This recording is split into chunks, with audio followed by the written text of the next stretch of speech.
बारिश हो रही थी, लोग अपने आप को बचाने के लिए लेंटर का सेट वहाँ बना हुआ था, उसके नीचे छुप जाते हैं। उन्हीं में से कुछ लोग बोलते हैं, मरने वाले की शांति के लिए, उसकी आत्मा की शांति के लिए 2 मिनट का मौन रखते हैं। और वो 2 मिनट का मौन रखते हैं और उस मौन रखने के उपरांत ही वो लेटर भर भरा कर उन लोगों के ऊपर गिर जाता है, जिसमें 25 लोगों की दर्दनाक मौत।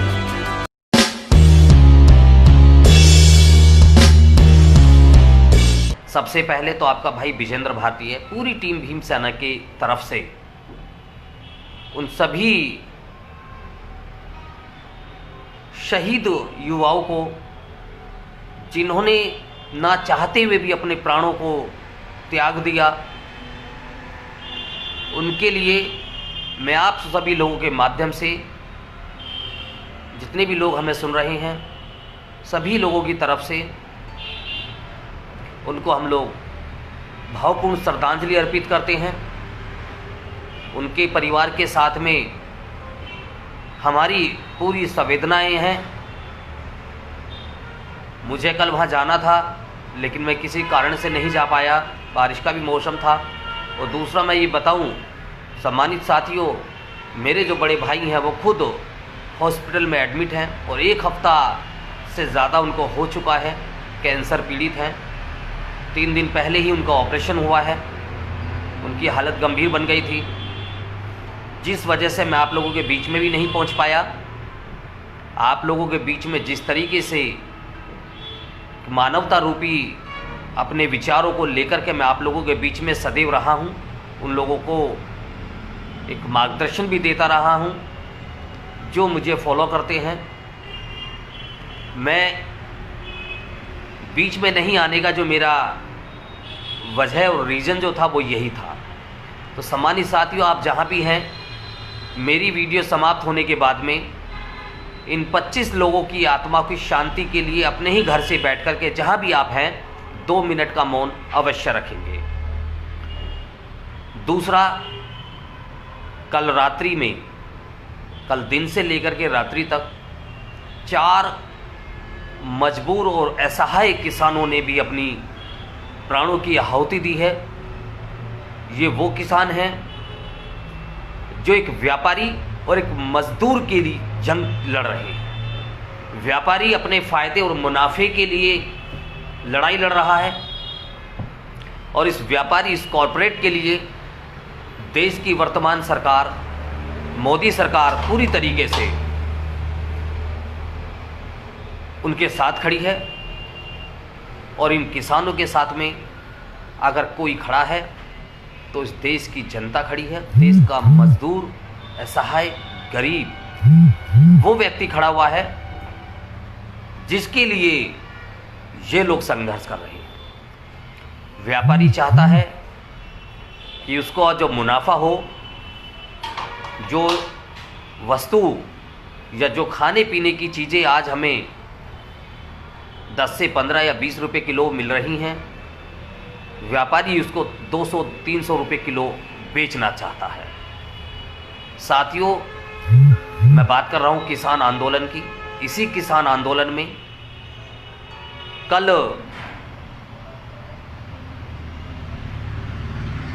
हमारे 4 किसान भाइयों ने बारिश के मौसम में अपनी जान दी है। आप देख रहे हैं मौसम कितना ठंडा है, जान पर बना हुआ है। बारिश के मौसम में ये किसान भाई अभी भी अपने टेंटों में अपनी अपने हक और अधिकार के लिए सड़कों पर मौजूद हैं। गीला टेंट है, गीला बिस्तर है, गीले कंबल हैं। सड़कों पर, उनके कैंपों पर चारों तरफ पानी भरा हुआ है और सर्दी का मौसम है। ऐसे वक्त में सरकार उनके साथ ना खड़ी होकर के उन लोगों के साथ खड़ी है जो पूंजीपति लोग हैं, अरबों खरबों रुपए की संपत्ति के मालिक हैं या बना दिए गए हैं। आज सरकार 8 दौर की वार्ता किसानों के साथ कर चुकी है, लेकिन सभी वार्ताएं बिल्कुल विफल हैं। सम्मानित साथियों, मैं बताना चाहता हूं, इस किसान आंदोलन में 54 लोग अपनी जान अब तक गंवा चुके हैं, या मैं ये कहूं, मेरे और आप सभी लोगों के भरण और पोषण के लिए जो ये किसान आंदोलन कर रहे हैं वो लोग शहीद हो गए हैं, क्योंकि हम लोगों को एक पर्याप्त रूप में, पर्याप्त मात्रा में, पर्याप्त मूल्य पर वस्तु मिल सके, हम अपने परिवार का भरण पोषण कर सकें। देश के अंदर बेरोजगारी चरम पर है, महंगाई बहुत बढ़ चुकी है। इस महंगाई में और महंगाई ना हो, उस महंगाई को कंट्रोल करने के लिए आज ये किसान भाई सड़कों पर मौजूद होकर के अपनी जान की बाजी लगाते हुए इस तानाशाही सरकार के विरुद्ध देश हित में बैठे हुए हैं, और हम सभी लोगों का कर्तव्य बनता है कि हम उनका साथ दें। सम्मानित साथियों, गोहाना के कुलवीर सिंह, इनकी उम्र 52 वर्ष है। रात को अपने टेंट में सोए थे। टेंट गीला था, बिस्तर गीले थे, सब कुछ गीला था, और ऐसे सर्दी के मौसम में ठंड लगने से इनकी मौत हो गई। इन्होंने शहादत प्राप्त की। दूसरा, पंजाब का संगरूर, याद होगा सम्मानित साथियों, संगरूर वो मातृभूमि है, वो पवित्र भूमि है जिस भूमि ने शहीद सरदार उधम सिंह को जन्म दिया। उसी भूमि से शमशेर सिंह हमारे बीच में हमें छोड़ करके चले जाते हैं। सर्दी लगने के कारण, ठंड में जब हालत ज़्यादा ख़राब हो जाती है, शमशेर सिंह को हॉस्पिटल लेकर के जाते हैं, लेकिन रास्ते में ही उनकी मौत हो जाती है। तीसरा, पंजाब का ही भटिंडा से जशप्रीत, जिसकी उम्र 18 वर्ष है, वो भी अस्पताल में एडमिट है और सर्दी और ऐसे मौसम को देखते हुए अपने प्राण त्याग देता है। साथियों, जगवीर सिंह, इनकी उम्र 60 वर्ष है और ये जिद्द के रहने वाले हैं। दिल्ली के अंदर आंदोलनरत चल रहे धरने में रात को खाना खा करके ट्रॉली में सोते हैं। रात्रि में बारिश बहुत ज़्यादा हो जाती है, सारा बिस्तर गीला है, सर्दी लगने के कारण इनकी भी मौत हो जाती है। ये सम्मानित साथियों, ये चारों लोग आज हमारे बीच में नहीं हैं, लेकिन इन लोगों ने जो शहादत पाई है, हमारे और आपके अधिकार और हकों के लिए पाई है। इनके लिए भी हम सभी लोगों को मेरी वीडियो समाप्त होने के बाद में 2 मिनट का मौन रखना है, क्योंकि इनकी शहादत देश के लिए है। देश के जो जवान हैं, जो बॉर्डर पर हमारी रक्षा और सुरक्षा की गारंटी लेकर के अपनी ड्यूटी दे रहे हैं, ठीक उसी प्रकार हमारा भरण पोषण करने के लिए, हमारे परिवारों का जीवन यापन करने के लिए भी किसान खेतों में अन्न उगा करके हमें पर्याप्त मूल्य पर हम तक पहुंचाते हैं। लेकिन आज वो भी किस तरीके से अपने प्राणों को त्याग रहा है, ये मैंने आप लोगों के सामने रखा। साथियों, 40 दिन बीत चुके हैं, आज 41वां दिन है। 8 दौर की वार्ता सरकार कर चुकी है, कोई भी नतीजा नहीं निकला। क्यों नहीं निकला, मैं उसके बारे में भी आपको थोड़ा सा प्रकाश डालता हूँ। सम्मानित साथी, मैं बताना चाहता हूँ, मुकेश अंबानी और अडानी के साथ में नरेंद्र मोदी सरकार की डील हुई और इन्होंने 75,000 करोड़ रुपया चुनाव लड़ने के लिए इन दोनों कॉरपोरेट घरानों से लिया, और वो पैसा ये कुछ बिहार चुनाव में खर्च कर चुके हैं, और बाकी का इन्होंने पश्चिम बंगाल के अंदर जो चुनाव होना है ममता बनर्जी की सरकार को हटाने के लिए, उसके लिए ही वहाँ पर यूज कर रहे हैं। वो पैसा ये खर्च कर चुके हैं। अडानी और अंबानी ने पैसा केवल इसलिए दिया है क्योंकि ये किसानों के ऊपर क्योंकि भारत जो देश है वो 70 से 75% कृषि प्रधान देश है। भारत के अंदर अगर कोई सबसे बड़ा बिजनेस या व्यापार है तो वो कृषि है। मुकेश अंबानी ने देश की सबसे बड़ी कम्युनिकेशन कंपनी BSNL को ख़त्म कर दिया, अपनी कंपनी लेकर के आई, ये सभी को पता है। ठीक उसी प्रकार ये देश से किसानों को ख़त्म करके अपने आप मूल्य निर्धारित करेंगे, जो देश के अंदर MSP काफ़ी समय से चली आ रही है, मिनिमम सपोर्ट प्राइस, न्यूनतम समर्थन मूल्य है कि एक किसान को इतना मूल्य मिलेगा। लेकिन आज मोदी सरकार ने MSP को ख़त्म किया और उस मूल्य को निर्धारित करने के लिए कॉर्पोरेट घरानों को किसानों के ऊपर बैठा दिया। किसान अपनी मर्जी से कोई फसल नहीं उगा सकता, किसान अपनी मर्जी से उस फसल को बेच नहीं सकता। व्यापारी उसके खेत में जाएगा, जो उसकी रिक्वायरमेंट होगी वो कहेगा कि आपको ये उगाना है, और किसान उसको उगाएगा, और जो कॉर्पोरेट घराना कहेगा कि मैं इसका ये मूल्य दूंगा तो उसको वही मूल्य मिलेगा। अगर फसल खराब होती है उसको एक मुआवजा मिलता था, लेकिन अब किसी भी प्रकार का मुआवजा नहीं मिलेगा, क्योंकि अब वो फसल व्यापारी की हो चुकी है। यानी किसान मरा, किसान ने अपना पैसा लगाया, किसान ने अपनी पूंजी लगाई, किसान ने खेतों में अन्न उगाया, और वो अन्न अगर बारिश के कारण ख़त्म हो गया तो वो पैसा, जो लागत और जो मेहनत गई है वो किसान की गई है। मुनाफा तो केवल व्यापारी तभी करेगा जब उस तक वो वस्तु पहुंच जाएगी, लेकिन उससे पहले अगर वो वस्तु समाप्त होती है, नष्ट होती है, ख़त्म होती है, ख़राब होती है, तो उसकी जिम्मेदारी किसान की है। कुल मिलाकर के किसान को पूरी तरीके से जंजीरों में जकड़ दिया जा रहा है। इसीलिए आज किसान सड़कों पर है। किसान हमारे लिए, हमारे परिवार में पर्याप्त मात्रा में हम भोजन पा सकें, एक सही मूल्य पर हमें वो वस्तु मिल सके, उसकी लड़ाई लड़ रहा है आज किसान। आज किसान अपने लिए नहीं लड़ रहा, किसान पूरे देश के लिए लड़ रहा है। साथियों, देश की सरकार किसानों को छोड़ करके आज व्यापारियों के साथ खड़ी हुई है। पूरा देश देख रहा है, किसानों से कोई वार्ता नहीं हो रही है। अंबानी और अडानी के साथ रोज़ मीटिंग हो रही है। अंबानी के घर में अंबानी का पोता पैदा होता है तो नरेंद्र मोदी और उनके मंत्रीगण उस नवजात को देखने के लिए हॉस्पिटल पहुंचते हैं।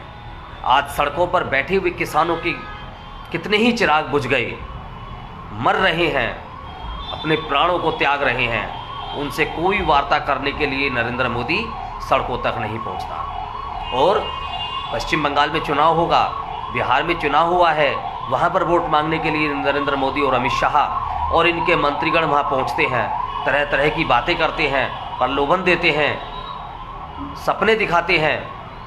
लेकिन जब आम जनता पर परेशानी आती है तब ये साथ नहीं देते। लेकिन आज भी कुछ अंधभक्त ऐसे हैं जो आज भी सरकार की पूरी तरीके से पैरवी कर रहे हैं। कभी मैं परसों का एक वाक्य आपको बताऊंगा, बहुत ही सूक्ष्म शब्दों में बताऊंगा साथियों। एक व्यक्ति जो बनिया जाति से है वो मेरे पास आया, वो मेरे पास आके खड़ा होकर के पूछता है, कहता है, उसको नहीं पता कि मैं कौन हूँ, और वो मेरे पास में खड़ा होकर के बोलता है कि अब ये किसान भाग जाएंगे उठ करके, अब ये ठंड बारिश हो गई है, अब ये वहाँ एक भी नहीं रुकेगा, ये सब भाग जाएंगे, और जो बचेंगे उन्हें सरकार हटा देगी, उनको डंडा मारेगी, उनके ऊपर गोली चलाएगी, उनको बंद कर दिया जाएगा और इनको सबको भगा दिया जाएगा। तो मैंने उससे पूछा कि भाई इन किसानों, ये किसान वहाँ बैठे हुए क्यों हैं, इन किसानों की मांग क्या है, ये किसान चाहते क्या है, ये किसान सड़कों पर क्यों है। उसने कहा ये तो किसान को पता है, अभी आप उनको उठाना चाहते हो तो आप बताओ ना कि आपके पास में क्या जानकारी है, किसान सड़कों पर क्यों बैठा हुआ है। तो मैंने उनसे पूछा आप MSP के बारे में जानते हैं, MSP क्या है।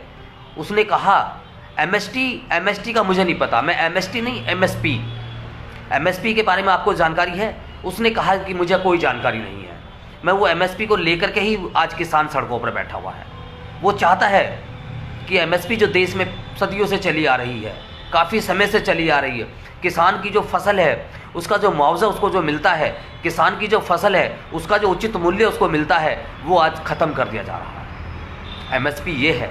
आपको पता है एमएसपी का मतलब क्या है?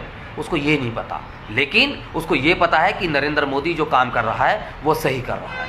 आज ये वो लोग हैं जो दलित और मुस्लिमों के साथ, जो देश के SC और ST, देश के जो गरीब असहाय, देश का जो एक वर्ग है जो एक गरीबी रेखा से नीचे काम कर रहा है, जो नरेंद्र मोदी को पसंद नहीं करता, क्योंकि नरेंद्र मोदी उनका हमेशा शोषण करता आया है और कर रहा है, मुस्लिमों के प्रति भेदभाव दिखा रहा है।